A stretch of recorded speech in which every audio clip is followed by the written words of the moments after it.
Hey, this is Notser, and today we're going to be taking a look at Brindisi. This is the Tier 9 Italian cruiser, and I was honestly surprised I hadn't covered this ship yet, because I'm a really big fan of the Italian cruisers. I really like SAP.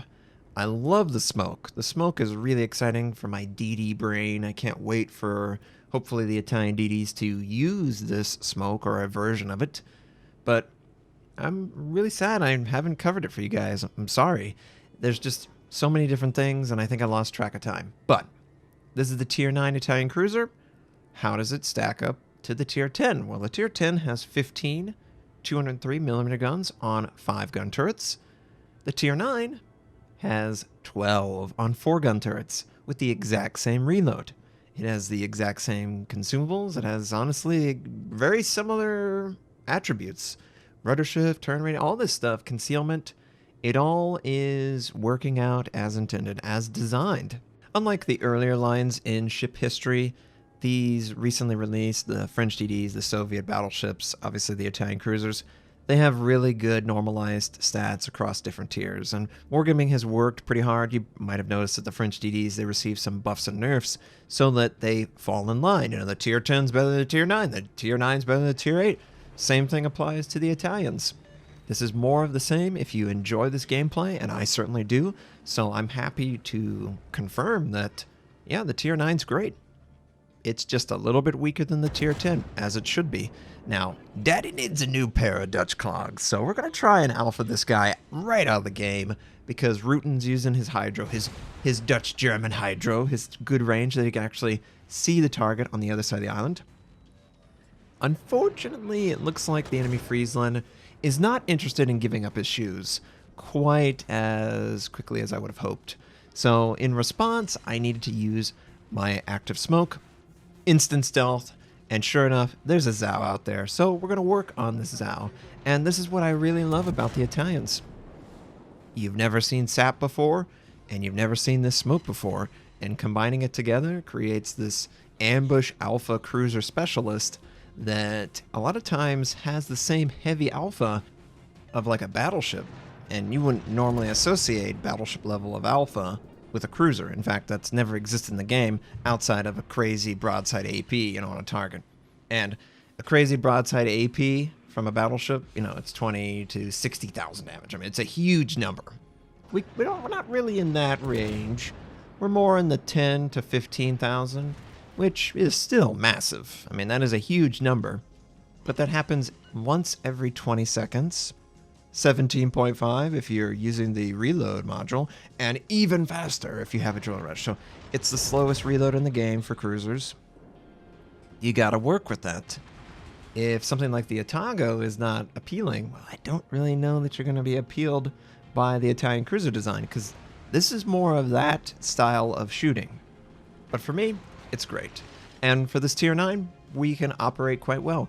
Teammate was successful in capturing teammate. Rootin' Tootin' Vladimir Putin, along with a bunch of his best buds, were able to capture C Point. Looks like the enemy Friesland maybe pulled back. Don't really know his intentions. He has 6.4 concealment, probably, and if I see him, I will shoot him. That's the things that I can guarantee. Now, there's a couple enemy battleships that are pushing up on the northeast side, and I would love to obviously engage them, and I'm pretty far back. If you're an Italian and you're basically at max range, you should be able to comfortably fire on something, especially like an American battleship, and easily avoid the incoming, because their AP is so heavy, it takes a long time to get to you, it has a terrible gun velocity compared to something like the Italian cruisers.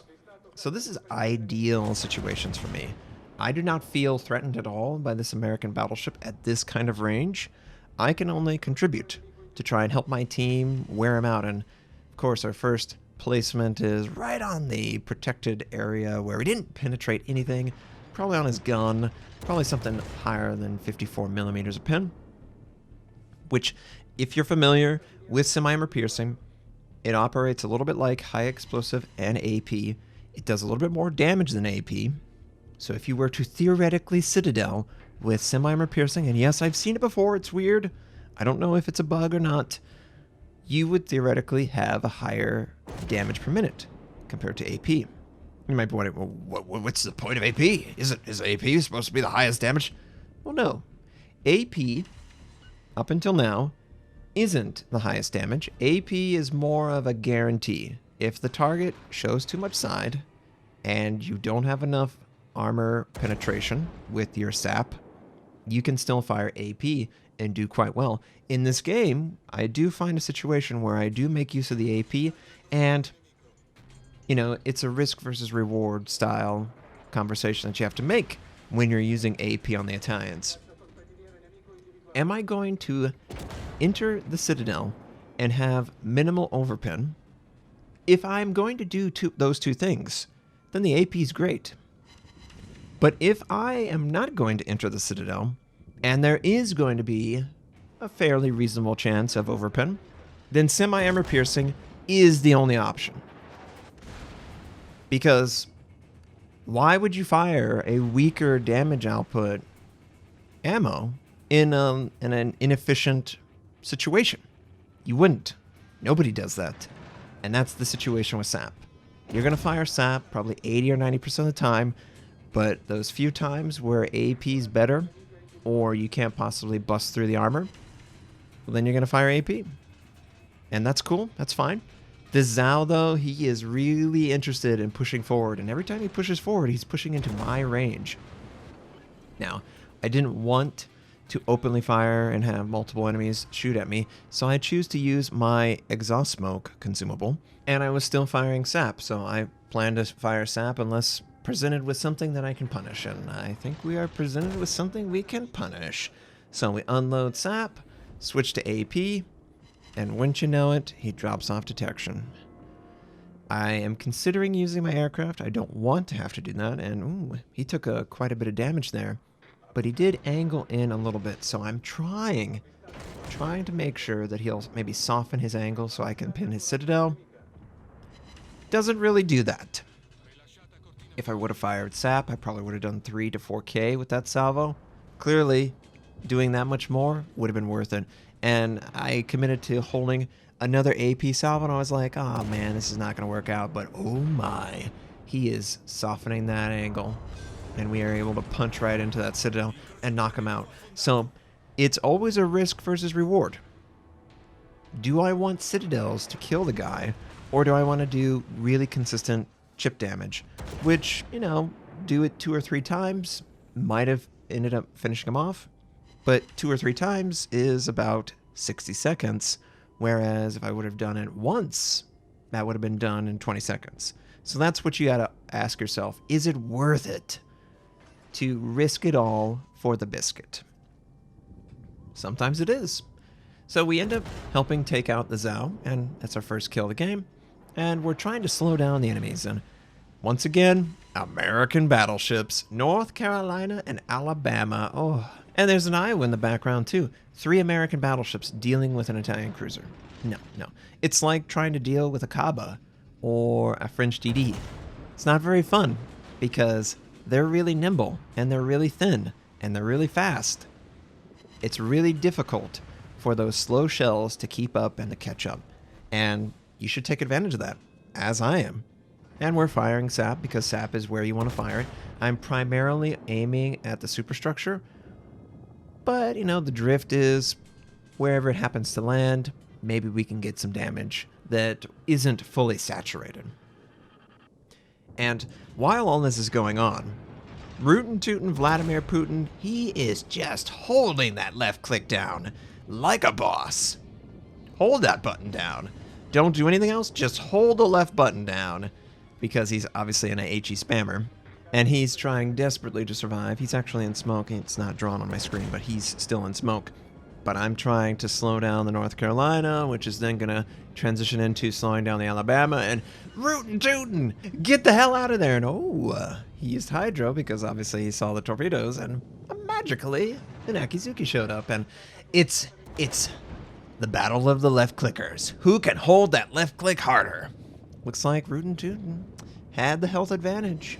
He totally outskilled that guy with that left click, and great job, Rootin' Tootin'. I think he's actually going to finish off the North Carolina. I'm just messing around. Listen, HE spammers are legitimate designs in the game. But I'm not going to hold back and call it like I see it. All three of these ships, all three of these DDs, all they do is hold their left click down. And they just move their cursor, keeping sure that the shells land on the target. And they have such a crazy reload that even if you have horrible aim, you might hit something. Whereas with the Italians, it has great gun velocity, which helps out, but it's not going to help you if you can't aim. That's the thing with the Italians, and that's the thing with high accuracy ships. The Soviet cruisers are similar to this. If you can't aim initially, well, you're going to wait a long time because you have to wait for it to reload. But clearly we've done a great job for our team, and Rootin' Tootin's Hydro is actually detecting the fact that that Friesland is coming up on this side, and I would love to alpha this guy out in a safe way, of course. And because of the situation, I chose to use the smoke. I felt like that Iowa was just a little too close, and I'm going to be focusing too much attention on the Friesland. And we do quite well with our alpha, but are we going to get another chance to fire on this guy? And of course, no. No. We lose our friendly to the enemy Friesland. But I still got about 15 seconds left on my smoke, and as long as I work against the Iowa, maybe our collective might can take him out before he takes out Rootin' Tootin', because Rootin' Tootin' is without smoke. He's just trying to use the island to block shots, and he's desperately hoping that teammates will help him, and he's done a good job burning this guy down, but he hasn't done good enough, and there's kill number 2. All that's left is the Alabama, and the Alabama's like, whoa, you just killed my teammate. He tried to fire on me, but the maneuverability is outstanding. Really responsive. I would have loved to shoot that Friesland.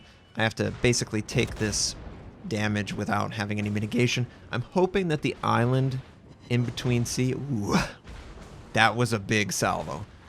12,000, and I just barely looked at him. Didn't even, think about it, and I got 12,000. That's what SAP does very well. And I just really feel for those American battleship players because they're designed to not be good against what I'm trying to do. Stay at max range, use my superior gun velocity and accuracy against the opponent while he's trying to land his super slow shells on an actively maneuvering ship. It's not going to work out in his favor. And clearly I did that by design, and clearly that's the design of the ship, which it does very well. I'm very pleased with this version. Super excited to play the Italian cruisers. Pretty much every tier has felt similarly powerful in certain situations. Really high alpha against DDs, and oh, come on. Kill this guy. Kill him. Knock him out of the game. Really? The Montana just barely beat us to the target. Happy he's dead, but I'm really, really, really excited to see the Italian cruisers. I know it won't be an 8-8. Probably not 8-9, but it probably could be 8-10. 8-9 is definitely a possibility, but they're not imbalanced, and I don't think they need any tweaking. I think they're ready for release. It's just that Wargaming has to get all the product ready for the event. Thanks for watching. If you'd like to check out more of my content, you can click the most recent or the most relevant uploads. You could also choose to subscribe to my channel. We do daily World of Warship videos, first impression, how-to, news, review related. My North American recruit invite is on the screen. You can take advantage of that. I stream at twitch.tv/Notser. Thank you, have a wonderful day, and I'll catch you next time.